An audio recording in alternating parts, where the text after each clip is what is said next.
After these, there was a feast of the Jews, and Jesus went up to Jerusalem. Now, there is at Jerusalem by the sheep market a pool which is called in the Hebrew tongue Bethesda, having 5 porches. In this lay a great multitude of impotent folks, of blind, hot, the withered, waiting for the moving of the water. Verse number 4. For an angel went down at a certain season into the pool and troubled the water. Whosoever then first after trouble the water stepped in was made whole of whatsoever disease he had. And a certain man was there who had an infirmity for 38 years. When Jesus saw him lie, he knew that he had been now a long time in that case. He said unto him, Will thou be made whole? The impotent man answered him, Sir, I have no man when the water is troubled to put me into the pool, but while I'm coming, another man stepped down before me. Jesus said unto him, Rise, take up thy bed, and walk. And immediately the man was made whole, and took up his bed and walked. And on the same day was the Sabbath. Somebody say amen. I preach on the subject I've entitled, Do I Still Have a Destiny? After all that I've been through in my life, do I still have destiny? Can I hear you shout amen here? Now, I can't shout like the way Apostle Nkum shout, because I shout a lot when I preach. But in case if you feel like you are crazy like me, shout it if you feel it. Can I hear you shout amen? Because if you are too gentle, you can't settle. The only way you can settle is when you get out of gentility. Because gentility without ability is command of Christ. You have to come to a particular dimension in your life when you put away your scholastic scholarship and whatever you have at time, and begin to connect to divinity where your destiny lies. Somebody shout amen to you. Now, it's important because I need to share this. I need to share this. Now take your pen and paper because I want to teach you tonight. Then pray with you for 1 minute 27 seconds. Then we close the service. Is that okay? Is that okay? Okay, we'll talk about it along the line. Amen. Now, destiny is a very dicey word because I've heard about destiny over and over again. Sweetie, I know some people that can just sleep every day and they say they have a destiny to become president. And my problem is that when they sleep and sleep and sleep, who will vote for them to become president? Because nobody even knows them. In order for them to be selected, not elected, selected. You have to be selected before you are elected. Am I correct here? But if they don't know you, they wouldn't select you in order for you to be what? Elected. Now, so the question here is that there are people that believe that they have a destiny to become multimillionaires, but they are the poorest people. There are people that they believe that they have a destiny to get a good marriage, but they are the people who are really struggling with their marriages. Destiny. I'm going to take you briefly tonight, but something will happen to you. What is destiny? Destiny is the predetermined counsel of God for a man. Destiny is the predetermined counsel of God for a man. Destiny is the systematic handwritings of God concerning you in eternity before you stepped into humanity. I should say it again. By the tape. By the tape. Now, destiny can also be defined as divine programming of God concerning your daily routine into eternity before you became a biological reality in the womb of your mother.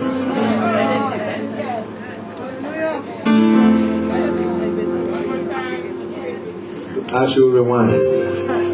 I shall repeat. Look, I want to say that. Can I say that again? I cannot remember because I say everything for myself. Now say, destiny is the divine programming of God concerning the daily routine of a man before you become a biological reality in the womb of your mother. In other words, before you came to the womb of your mother, you existed in a man that existed before the existence of everything that ever existed.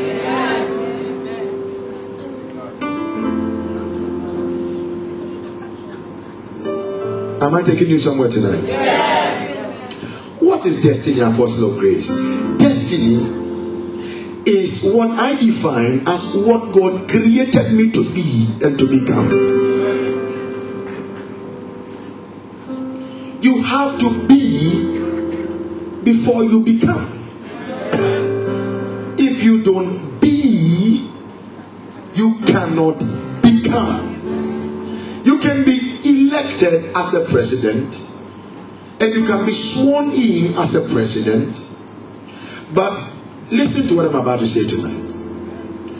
The fact that you are elected as a president does not even make you a president. You have to now walk as a president, talk as a president, behave as a president.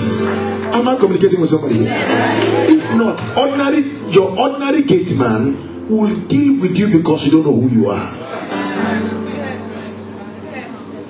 A man who does not know who he is, only ordinary people can define who you are because you don't know who you are. But you can only know who you are by knowing whose you are. It is whose you are that can define who you are, because the essence of a product is the connection of the product to its manufacturer. Because the value of every product is defined by the manufacturer. Give someone a high five and tell the person, I have a manufacturer. I can't feel you doing better. Say, I have a manufacturer. I say, give somebody a high five. I say, you crazy. Say, I have a manufacturer.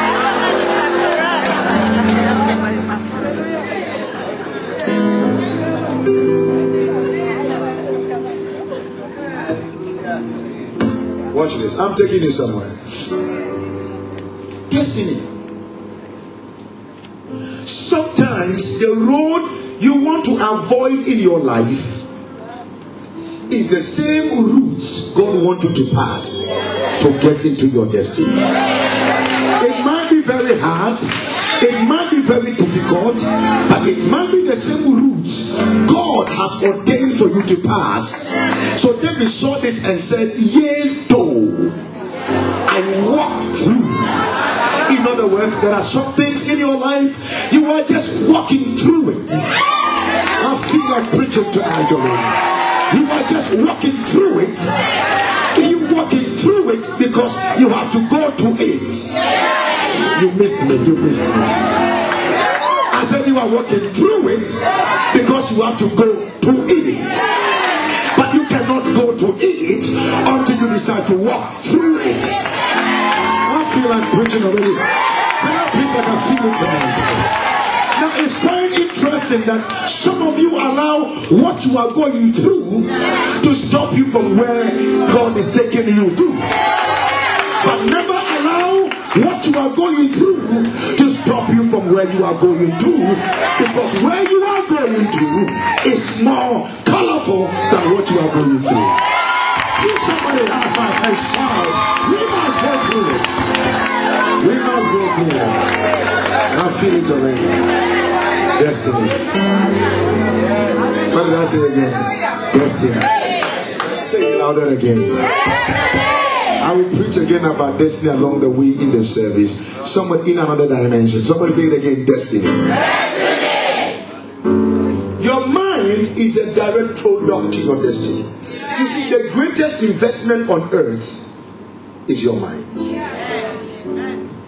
Because if you don't use your mind, the world will not mind you. The greatest gold mine on earth is on your mind. The day you try to mine your mind, the whole world will begin to mine you. You have to be able to dig into that which is in you that you don't know yet. There are some of you seated here today, you are potential CEOs of companies. Some of you seated here today, you are potential prime ministers of this nation. I don't know who I'm talking to today, but there are some of you here, you are a tycoon, businesswomen and businessmen. But you can never get to where God wants you to be until you think it. If you stop thinking, you start thinking. Your destiny is that the direct product of your mind. So Solomon saw it and said, as a man thinketh in his heart, so is he. As a man thinketh, as a man thinketh. Thinkers are tankers. Thinkers are tankers. Thinkers are tankers. As a man thinketh in his heart. To the filthy, all things are filthy. To the holy, all things are holy. I feel like preaching already tonight. As a man thinketh. If you don't think, you stink.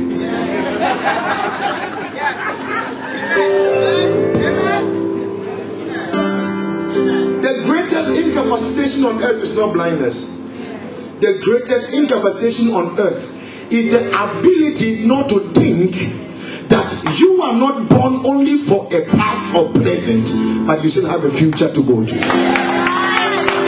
It's the greatest incapacitation on earth. I'm taking you somewhere tonight. How many of you believe that you have gotten to somewhere already? I'm about to drop you somewhere. I will drop you in heaven and get out of here. Somebody shout amen here.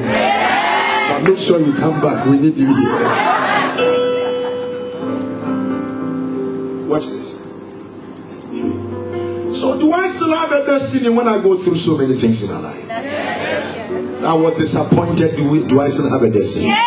A man that I supported all my life looked at me and said to me that you are the wrong woman. Do I still have a destiny? Yes. I came to tell you that sometimes disappointment might be a potential appointment in this life.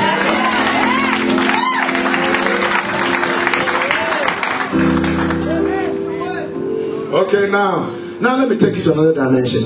A young boy left his father's house, crippled. The guy's leg could not carry him, so the family decided that they would have to carry him to a pool where an angel visit.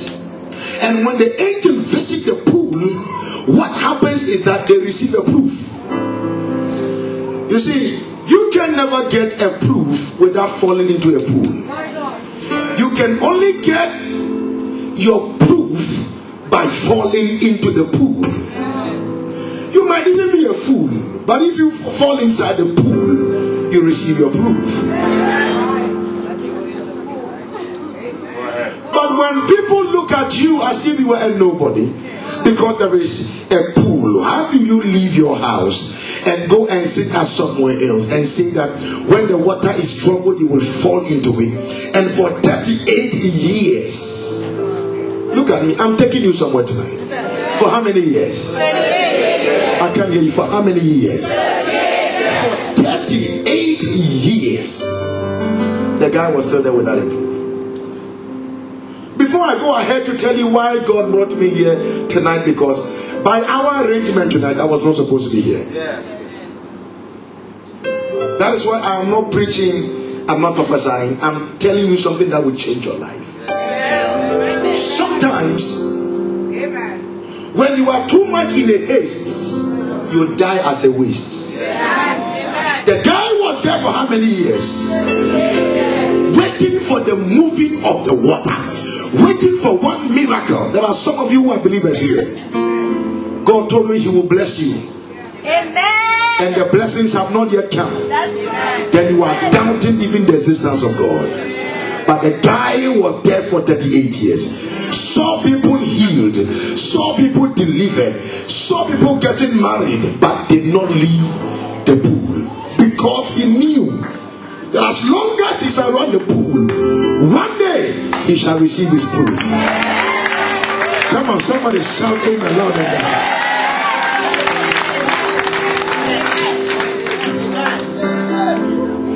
When I come into your presence,